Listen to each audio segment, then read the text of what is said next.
वो लोग जो दिए वो तो फेक था। तभी वहाँ पर छुआनन आती है। छुआनन को देखकर उसका आंटी बहुत ही गुस्सा हो जाती है, बोलती है क्या तुमने हमारे साथ गेम खेला, मैंने तो तुम्हें ये पेपर नहीं दिया था, तुमने ऐसे क्यों किया। तब वहाँ पर मिस्टर मो आ जाती है, छुआनन को सेव कर लेती है एंड बोलती है आंट अब थोड़ा ध्यान से, क्योंकि अब मेरी बीवी है। एंड उसकी ग्रैंडपा बहुत ही गुस्सा करने लगती है कि मेरे बेटे होकर तुमने मुझे ही धोखा दिया, मेरे ही ग्रैंडसन के पीछे लग गई हो, और वो जो एक्सीडेंट हुआ वो तो तुमने ही किया ही था। एंड ये एक्सीडेंट के बाद सुनकर तो बहुत ही गुस्सा। एंड उसके ग्रैंडपा उस बॉडीगार्ड को बुलाकर उनके बेटे एंड बेटी की वाइफ को बाहर निकाल देती है एंड उन दोनों को मो फैमिली से बाहर निकाल देती है। यहाँ पर नेक्स्ट सीन हम लोग देखते हैं कि मिस्टर मो छोनन को रिवॉर्ड दे रही थी। एक्चुअली छोनन इतनी भी डम्प नहीं थी, वो जब वो पेपर ले रही थी तब वो वीडियो कर रही होती है एंड वही प्रूफ देखकर मिस्टर मो पेपर को ठीक कर दिए थे।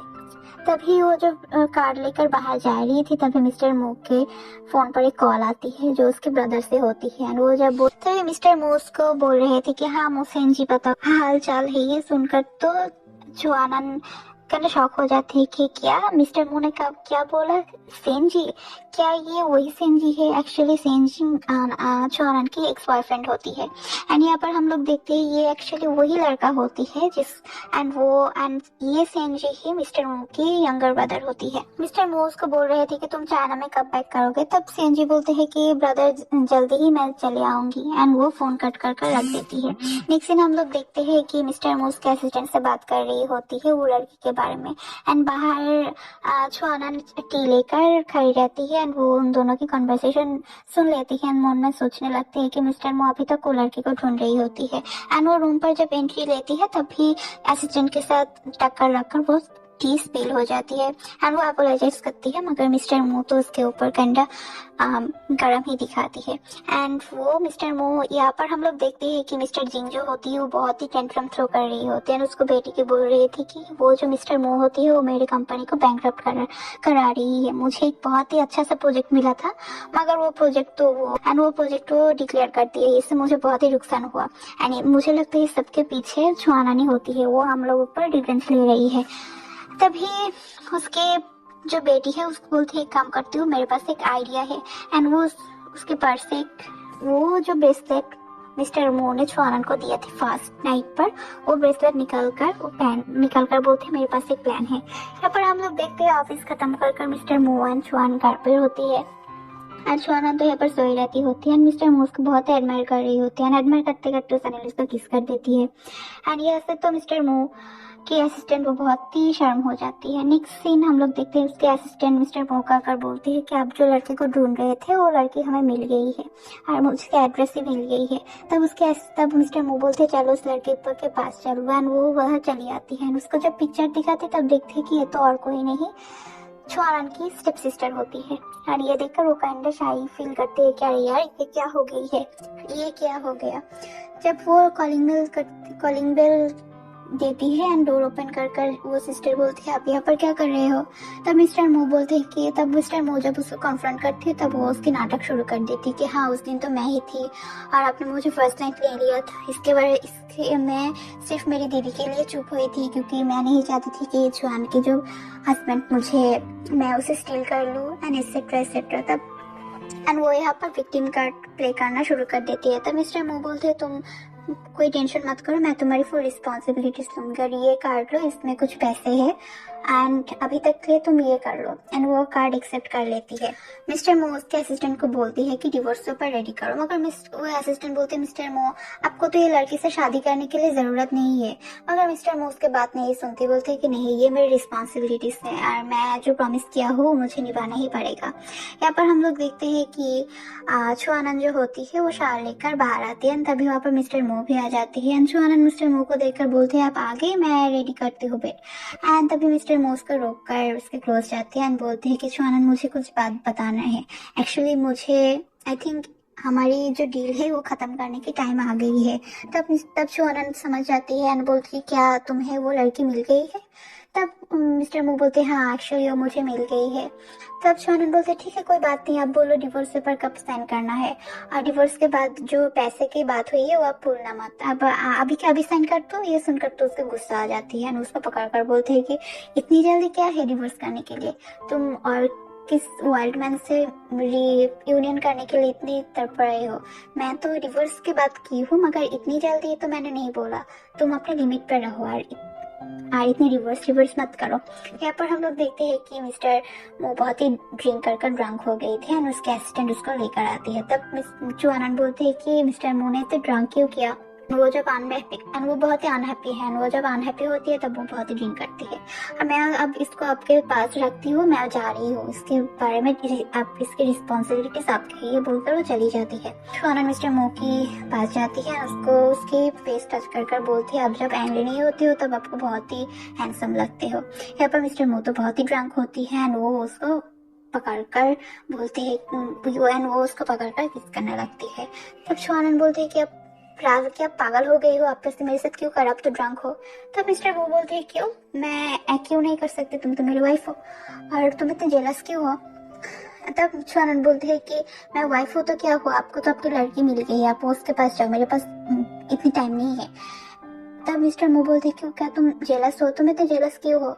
एंड ये सुनकर तो वो पूरा चुप हो जाते हैं एंड वो सोचने लगते हैं अरे हाँ मैं इतनी जेलस क्यों हूँ, मुझे इतनी बुरा क्यों लग रही है। एंड वो दोनों ये सोचते सोचते वो मिस्टर मूस को फिर से किस कर लेती है एंड वो दोनों नाइट स्पेंड कर लेती है। नेक्स्ट मॉर्निंग जब वो लोग उठ गई तब छुआनन शावर लेकर बाहर आती है मगर यहाँ पर मिस्टर मूस को टिस करती है, वो ब्लश कर वैसे चली जाती है। यहाँ पर हम लोग देखते हैं कि शावलू जो होती है उसके डैड से बात कर रही होती है, उसके डैड बोलते हैं कि तुम्हारी प्लान मुझे अच्छा लगा मगर छुआनन की जो बच्ची है अगर वो ऐसे अगर वो रही तो तुम्हारे प्लान कभी भी सक्सेसफुल नहीं हो सकते, मैं एक प्लान बनाती हूँ। हम लोग देखते हैं छुआनन रोड से जा रही होती है तभी कुछ गुंडे आकर उसको रोक लेते हैं, उसको इंजर्ड करती है एंड उसको जब मारने वाली थी तभी वहाँ पर सेंजी आ जाती है, आकर उसको बचा लेती है मगर यहाँ पर छुआनन को तो इंजर्ड हो गई थी एंड वो बोलती है प्लीज मेरे बच्चे को बचा लीजिए। यहाँ पर सेंजी उसको लेकर हॉस्पिटल पर चली आती है, डॉक्टर को बोलती है कि इसको जल्दी से जल्दी कुछ कराइए एंड वो लोग उसका ऑपरेशन थिएटर पर ले जा रही होती है। तभी वो डॉक्टर बोलती है कि प्रायोरिटी किसको देनी है, मदर को या फिर बच्चा को। तब सेंजी बोलती है कि वो तो बोली थी उसको बच्चा को बचाने के लिए एंड बोलती है प्लीज दोनों को ही बचा लीजिए एंड साइन कर देती है। तभी वो एक और बड़े डॉक्टर को कॉल कर उसको पुकार कर बोलती है कि डॉक्टर प्लीज माँ एंड बच्चा दोनों को ही बचा लीजिए एंड वो बहुत ही बिग करती है। तब डॉक्टर बोलती है ठीक है मैं देखती हूँ क्या करती हूँ। ऑपरेशन सक्सेसफुल हो जाती है एंड वो दोनों ही सेफ रहती है मगर डॉक्टर उसको बोलते हैं कि आइदर उसको बहुत ही सेफ रहना पड़ेगा क्योंकि वो बहुत ही क्रिटिकल एक सिचुएशन से गुजरी हुई थी। यहाँ पर हम लोग देखते हैं कि सेंजन की होश आती है एंड वो जब सेंजी को देखती है तो काइंड शॉक हो जाती है मगर वो थैंक यू ही बोलती है कि थैंक यू मुझे बचाने के लिए, तुम वहाँ पर कैसे आए। तब बोलती है कि मैं एयरपोर्ट से गुजर रही थी तब देखती है कि एक लड़की को बहुत ही मार रहे थे तो मैं हेल्प करने के लिए गई मगर मैं कभी भी एक्सपेक्ट नहीं कर सकती थी कि वो तुम होगे और ये बच्चे। तब वो कुछ नहीं बोलता मगर सेंजी बहुत ही शॉक होती है, बोलती है कि मैं फैमिली रीजन के लिए बाहर चली गई थी मगर तुम मुझे तो ऐसे मत पनिश करो, तुमने तो प्रॉमिस किया था ना कि मैं जब तक नहीं आऊंगी तब तक तुम शादी नहीं करोगे, मीट करोगे। ये तब छुआन रोने लगती है मगर वो उसको कन्फर्ट करने के लिए उसे हक करती है। तभी वहाँ पर एंट्री लेती है हमारी हीरो एंड उन दोनों कितनी क्लोज देखकर तो उसको तो बहुत ही गुस्सा आती है। वो आकर ही वो लड़के को मार कर बोलती है तुम्हारी इतनी हिम्मत, तुम मेरी बेबी को हक कर रहे हो। एंड वो छुआनन को बोलते हैं कि ओ तो ये तुम्हारे बच्चे तुम्हारे बच्चे के फादर है राइट, तुम्हारी इतनी हिम्मत कैसे हुई। एंड वो लड़का जब काउंटर अटैक देने के लिए मिस्टर मू को मारने ही वाली थी तब देखते हैं कि मिस्टर मू है, ये देखता तो बहुत ही शौक हो जाती है कि अरे यार ये तो मेरे ब्रदर है एंड वो दोनों ही शौक हो जाती है एंड बोलते हैं ब्रदर आप। एंड यहाँ पर मिस्टर मू को सब कुछ समझने आ जाता है। तब बोलते हैं कि तुम इसके साथ कैसे। तब उसके ब्रदर बोलते हैं कि तुम्हें पता है। तब मिस्टर मो बोलते हैं तुम्हें पता है ना कि ग्रैंडपा मेरी शादी के लिए फिक्स करी थी एक अरेंज मैरिज। तब सेंजी बोलते कि हाँ तो देखो यही है तुम्हारी भाभी। और ये सुनकर तो सेंजी बहुत ही शॉक हो जाती है एंड उसको ब्रदर को बोलते हैं, ब्रदर आपको तो अरेंज मैरिज पसंद नहीं थे ना, मुझे पता है आप लोगों की मैचिंग भी नहीं होते, आप एक काम करो, आप ना छुआन को मुझे दे दो और आप किसी और से शादी कर लो। ये सुनकर तो मिस्टर मु को और भी गुस्सा आ जाती है एंड बोलते हैं कभी भी नहीं, मैं जिसे शादी करूँ वो तुम नहीं ले सकते, यहाँ पर हजार हजार लड़के हैं, तुम किसी को भी ले सकते हो मगर इसको नहीं। ये बोलकर वो उसे हाथ पकड़ कर बोलते हैं ग्रैंडमा मेरे लिए इसको चूज करी है, तुम इससे तो दूर ही रहो। तभी वो बोलते हैं कि अब तुम बताओ क्या सेंजी तुम्हारे बच्चे के माँ बाप है। ये सुनकर सेंजी काइंड शॉक हो जाती है और वो मन में सोचने लगती है कि इसका मतलब मिस्टर मो छुआन के बच्चे के बाप नहीं है एंड वो बोलते हैं कि हाँ मैं ही इसके बच्चे के बाप हूँ। ये सुनकर तो मिस्टर मु को और ही गुस्सा आ जाती है। वो छुआन को जबरदस्ती पकड़कर लेकर गोद में उठाकर चले जाने लगती है मगर यहाँ पर सेंजी उसको रोकती है एंड वो बोलते हैं तुम इससे दूर रहो, आइंदा तुम इसके पास में ही आओगे। ये बोलकर वो उसको लेकर चली जाती है। यहाँ पर कार में आकर वो कार लॉक कर बोलती कि आप देखती हो तुम कहाँ जाते हो। एंड गाइस यहाँ पर हम हमारी इस ड्रामे की फर्स्ट पार्ट खत्म करते हैं। एक्चुअली मैं ये ड्रामा फुल्ली कंप्लीट कर